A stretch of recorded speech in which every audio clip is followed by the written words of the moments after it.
let's take a look at Astra, ticker symbol ASTR. So first and foremost, this is an American aerospace company that is actually backed by Bill Gates. So let me explain. Astra first went public on NASDAQ by virtue of a transaction with Helicity, a special purpose acquisition company, or SPAC. And it was Bill Gates that actually provided financial backing for Helicity through a sponsoring fund. And of course, Bill Gates isn't someone who likes to blow his money on any startup. He's someone who meticulously likes to understand the ins and outs of a project and exactly how it will benefit humanity before deciding to fund it, which is another reason why I thought it would be interesting to talk about this company. And I think by the end of this video, you'll see why. So Astra is specifically targeting the launch market, meaning they're launching satellites up into space with their rockets for their commercial and military customers. And while it does seem like that the number of space companies that are launching satellites into space is growing, I'm going to explain why I think Astra is the very best choice. Okay, so first, let's look at their closest competitor, who I would say is Virgin Orbit. For Virgin Orbit, the cost per launch is roughly $12 million.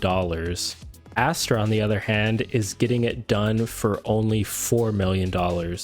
And on top of this, Virgin Orbit has to rely on a Boeing 747 to actually take the vehicle up with the payload. And let me also tell you another interesting thing about Astra. They are not focusing on reusable rockets, which kind of sounds weird, I know. And this actually brings me to my next point. You might be wondering why they're choosing to not focus on reusability and how they can ever hope to compete with companies that actually do focus on reusability, like SpaceX, who already has a ton of government contracts, and Rocket Lab, who has already sent hundreds of payloads into space. And to answer this question, you need to think about it like this.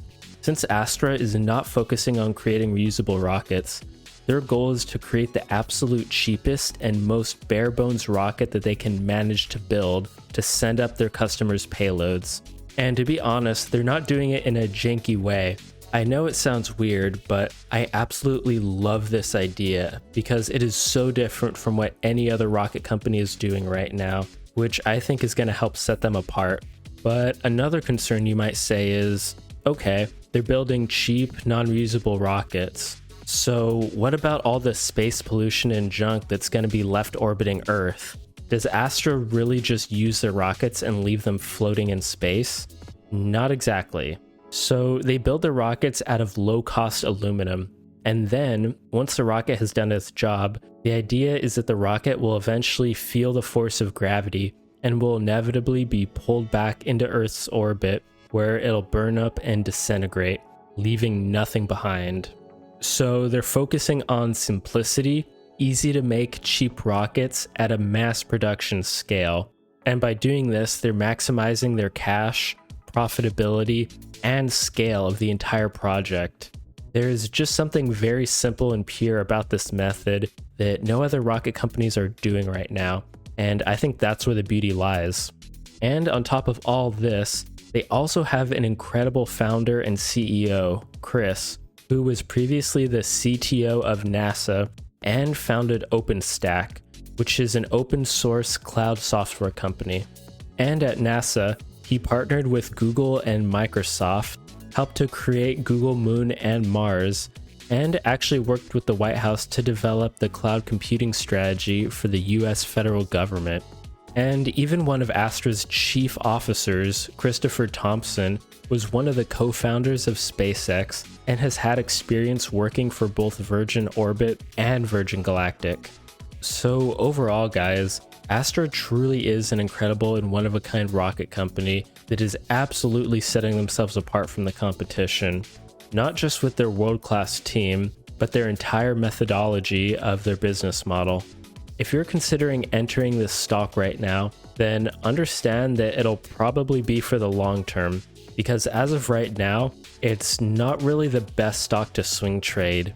It's been in a sort of weird downtrend for a while now, with a few catalysts here and there. So I think as long as you understand the risks and that this is still an early company, I think this is a stock that's going to hold a ton of future potential in the coming years as the space industry begins to flourish. And yeah, that's the video I've got for you guys today.